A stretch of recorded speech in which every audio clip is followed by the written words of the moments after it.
घर में जब बच्चे का जन्म हुआ तो सुंदर भैया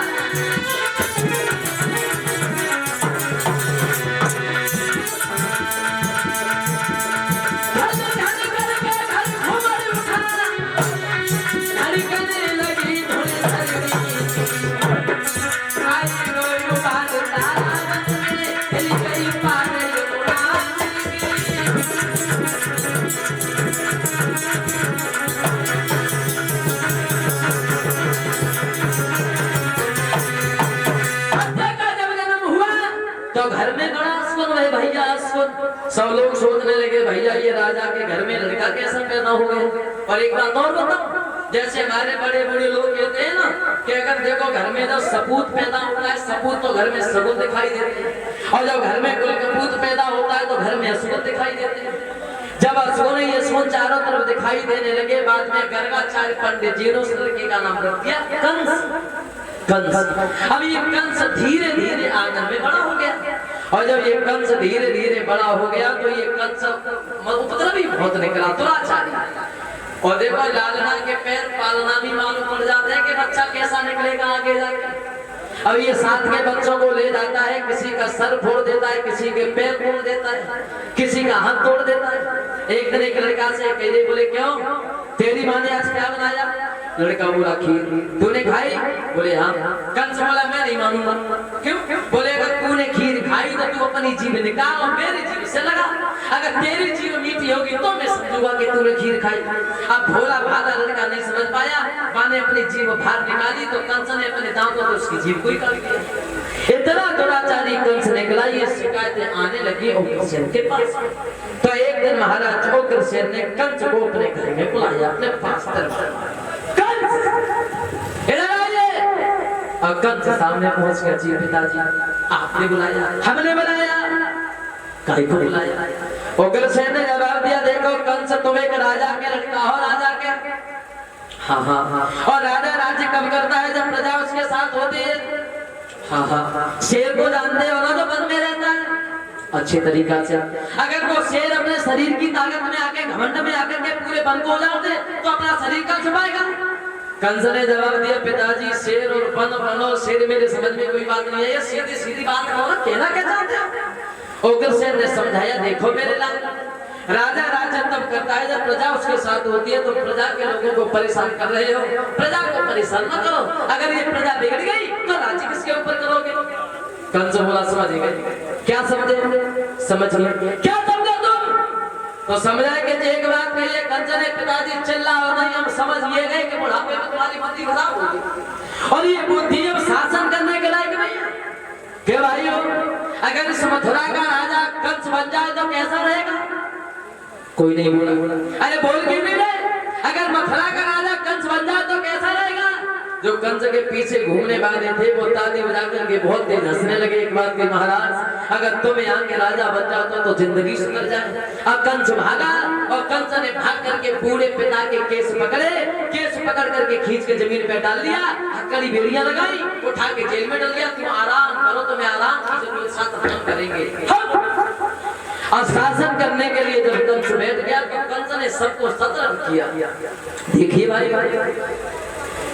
आज तक राजा थे मथुरा के हमारे पिताजी, और वो जो कहते रहे और तुम करते रहे, और उनकी तो हो गई बुद्धि खराब। किसी को फांसी लगवानी होगी, किसी और को लगवा देंगे। आज तक हमारे यहाँ जो होता रहा, लेकिन वो अब नहीं होगा। मूर्खों, बेमतलब में करते हो हवन, पौष्टिक घी को लेकर के अग्नि में डाल करके जला देते हो। मत करो हवन, घी को खा, शरीर को मजबूत बना। माता पिता ज्यादा बूढ़े हो जाए, व्यर्थ में रोटी मत खा, उठा करके नाले में फेंक आओ। वही होगा जो हम कहेंगे।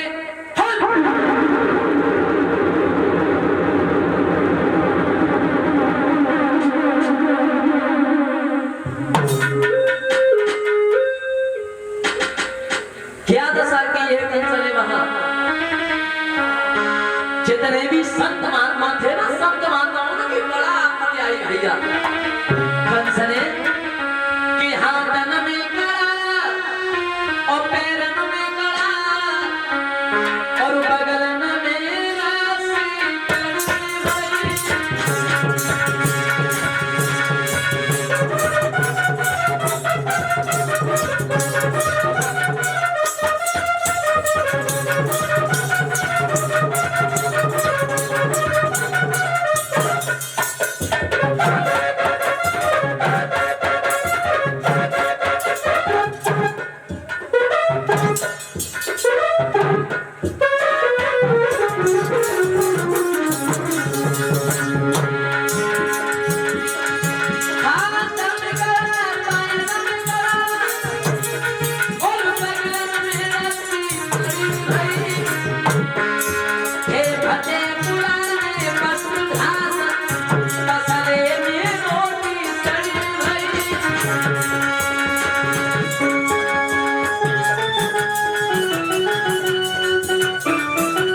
सबको पकड़ पकड़ करके जेल में डाल दिया, हथकड़ी बेड़ियां लगाई, एक एक महीने की रोटी पानी में गला करके दे रहा है जिससे सिर्फ जिंदा बने रहे, भजन करने की शक्ति किसी के अंदर नहीं रही।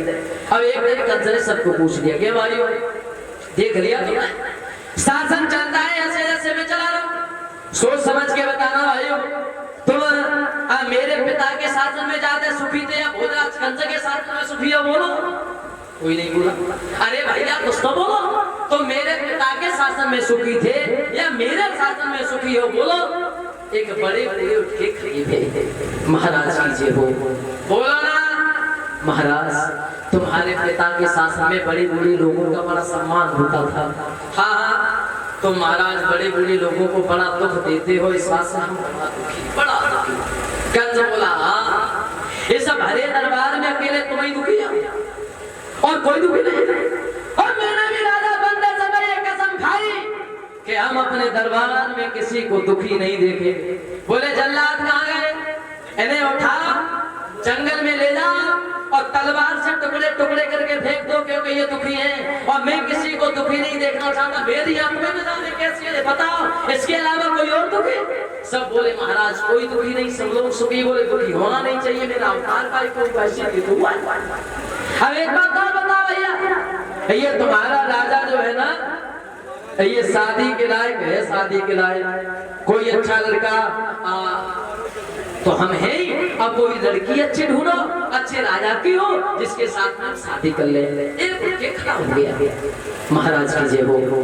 महाराज जो मगध के रहने वाले हैं जरा से, हाँ हाँ उनके घर में दो लड़कियां हैं स्त्री प्राप्त और दोनों बड़ा सुंदर हैं।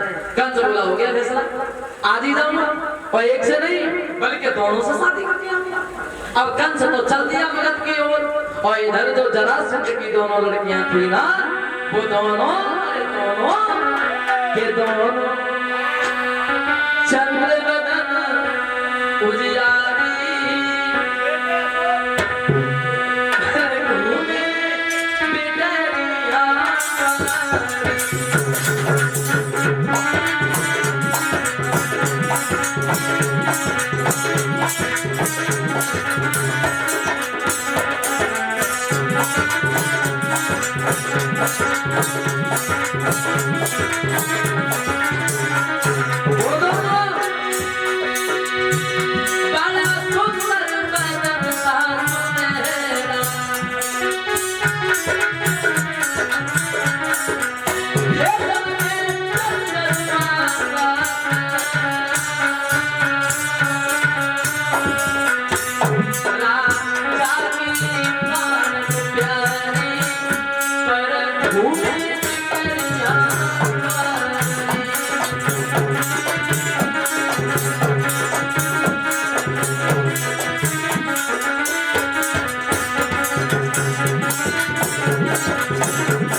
पहुंच गया।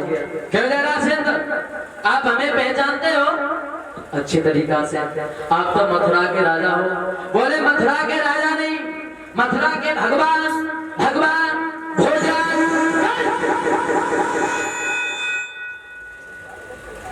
तो परेशानी है